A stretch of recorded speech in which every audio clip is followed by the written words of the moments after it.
Hi കൂട്ടുകാരെ, ഇന്നിപ്പോൾ മക്കൾക്ക് പനിയായതുകൊണ്ട് ഹോസ്പിറ്റലിലേക്ക് വന്നിരിക്കുക കേട്ടോ. ഗവൺമെൻറ് ആശുപത്രിയാണ്. ടോക്കണൊക്കെ എടുത്തിട്ട് ഇവിടെ ഇരിക്കുകയാണ്. ടോക്കൺ നമ്പർ ആയിട്ടില്ല.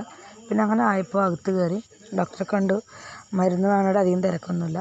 മരുന്ന് മേടിച്ചു. അതിനുശേഷം അവിടെ ചെറിയൊരു പാർക്ക് രൂപത്തിൽ പണിതിട്ടുണ്ട്. ഒരെണ്ണേ ഉള്ളൂ. അതിലിരിക്കുമ്പോൾ അവൻ വാശി പിടിച്ചപ്പോൾ കുറച്ച് നേരം ഇരുന്ന് കളിപ്പിച്ചു കേട്ടോ. പിന്നെ വന്ന് ഞങ്ങൾ സ്ഥിരം മേടിക്കുന്ന കടയിൽ തന്നെ കയറി അവൻ മിഠായി വേണം പറഞ്ഞപ്പോൾ അത് മേടിച്ചു. അങ്ങനെ വീട്ടിലേക്ക് വന്നു കേട്ടോ. രാവിലെ അലക്കാത്തത് കൊണ്ട് അതെല്ലാം അലക്കി. വെയിലുണ്ട്, മഴയില്ലാത്തതുകൊണ്ട് എല്ലാം തോരിയിടാം കേട്ടോ. ഉണങ്ങാനെല്ലാം ഇട്ട് കഴിഞ്ഞിട്ട്